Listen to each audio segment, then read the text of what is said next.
paz daquele que vive para todo sempre. Estou preparando esse estudo, Fundamentos Básicos da Fé Cristã. Ele tem uma importância muito grande, tanto uma pessoa que se interessa pela fé, como uma pessoa que já é da fé, como um evangelista, um pastor, um mestre. Qualquer pessoa pode ouvir esse ensino e ser edificado. É o fundamento da fé. Quando você começa a fazer uma casa, você não começa das paredes, você não começa do telhado, você começa do alicerce, você começa do fundamento. Se você for fazer um prédio, o que você for fazer tem que ter o fundamento, você tem que fazer o alicerce. Quando foi para construir essa igreja, nós ficamos muito tempo aqui, muito tempo, dinheiro, muito trabalho para fazer o alicerce, para as paredes e esse telhado existirem depois. Primeiro vem o fundamento, primeiro vem o alicerce. E esse ensino que eu vou passar para cada irmão tem esse significado de ser o alicerce, de ser o fundamento. E é um fundamento muito sólido. Por isso que eu disse que todos nós vamos ouvir e ser edificados, e vai nos ajudar, seja um novo convertido, seja alguém que vai se converter, seja alguém que já está há muito tempo na igreja, seja alguém que tem um ministério como um evangelista, um pastor, um mestre, um profeta, seja quem for, um diácono, vai abençoar, vai trazer estrutura, vai trazer base, e todas as outras coisas que forem colocadas em cima serão colocadas num fundamento sólido, firme e inabalável. Então que você possa ouvir e ver e ser abençoado ricamente com o ensinamento da palavra de Deus. Fique na paz. Graça e paz daquele que vive para todo sempre. Hoje nós vamos começar um assunto muito importante das Escrituras, a base de tudo, a base para a nossa salvação. Por que nós precisamos de salvação? Na verdade, nós estamos perdidos, nós éramos perdidos, sem rumo, destinados ao inferno. Mas por que nós precisamos de salvação? Bem, tudo se remete ao Gênesis, quando Deus criou o homem e a mulher e colocou no jardim do Éden, e deu um jardim com todas as árvores ali para eles cultivarem e comerem. E Deus deu apenas uma ordem, apenas uma restrição: não comam da árvore do conhecimento do bem e do mal, porque o dia que vocês comerem, certamente morrerão. Gênesis 2:17. Nós conhecemos a história e sabemos que Eva comeu e trouxe Adão para comer também, e eles caíram.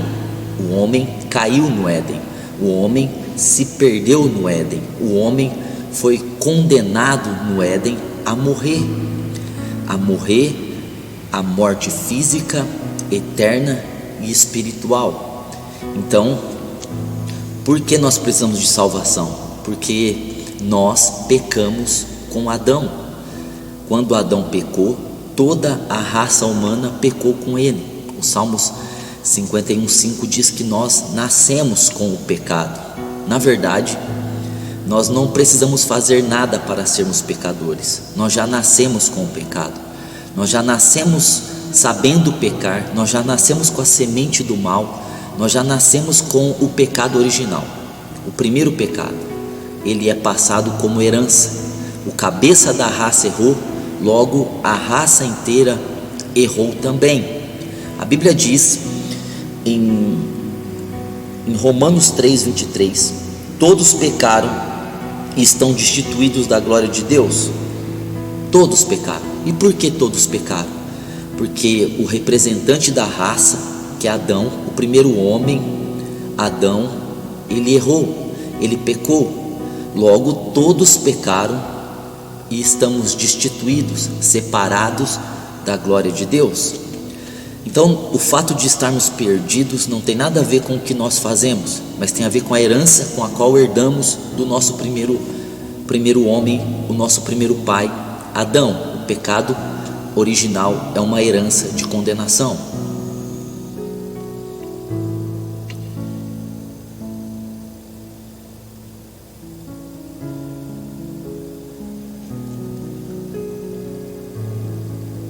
As 3 mortes.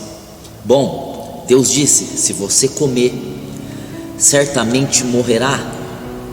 Deus estava falando ali não apenas da morte física, mas Deus estava falando das 3 mortes, as 3 mortes que a Bíblia mostra para nós. A primeira morte é a morte espiritual. Nós já nascemos com o pecado como herança do nosso primeiro pai, e por isso esse pecado nos traz morte espiritual. Nós já nascemos mortos espiritualmente para Deus. Nós já nascemos desligados do nosso Deus. Nós não temos ligação. Não é por aquilo que nós fazemos ou deixamos de fazer, mas é simplesmente por um estado, o estado que nós recebemos do próprio Adão. Então, a primeira morte é a morte espiritual, e ela é a morte do nosso espírito para com Deus. Nós não temos mais o contato com Deus por causa do pecado.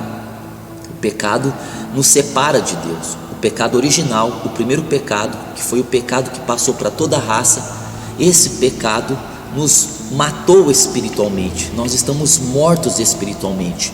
Deus falava com Adão todas as tardes, mas agora Adão não consegue mais ouvir a voz de Deus, e Adão também não quer mais escutar a Deus. Essa é a morte espiritual, é o desligamento de um relacionamento entre Deus e o homem.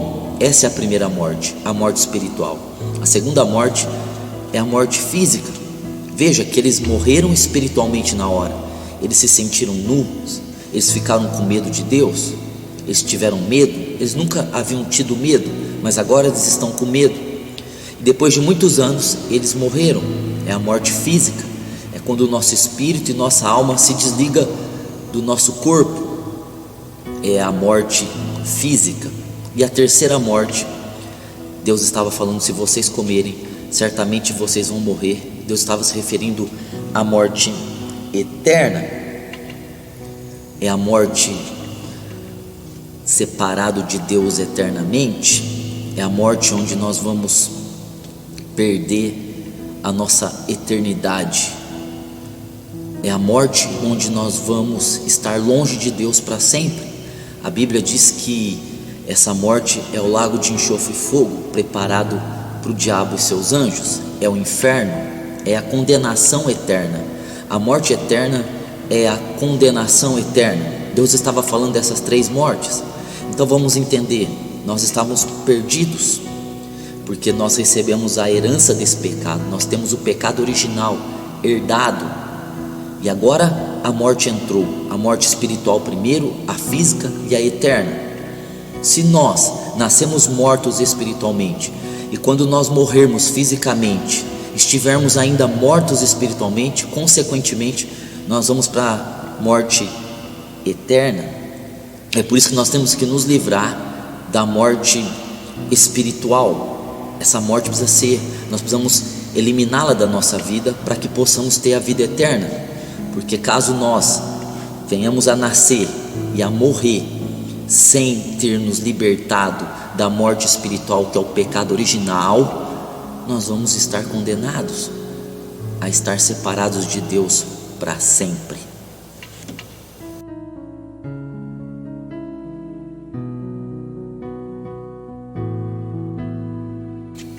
Diante desse quadro terrível, onde o homem caiu, o homem foi destinado às grandezas, às riquezas, ao céu, à comunhão com Deus, e agora o homem está perdido, ele está condenado.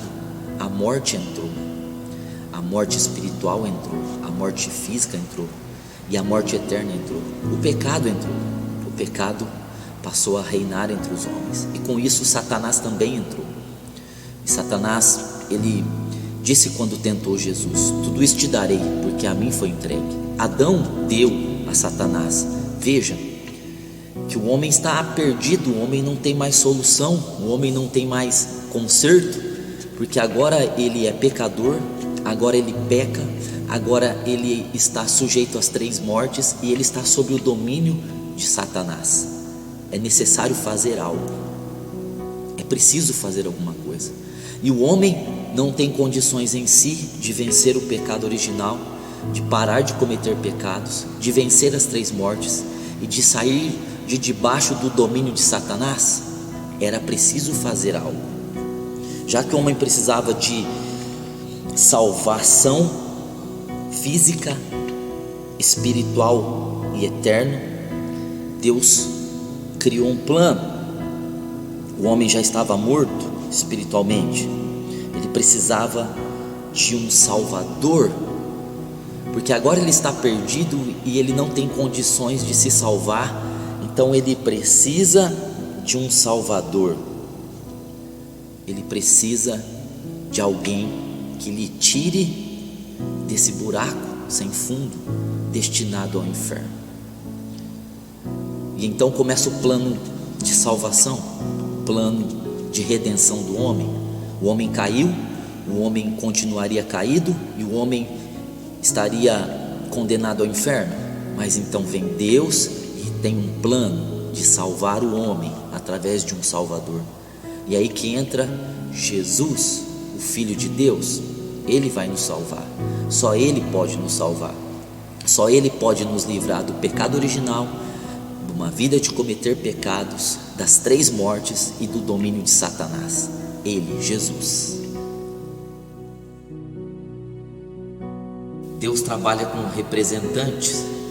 A Bíblia diz que um homem pecou e todos pecaram.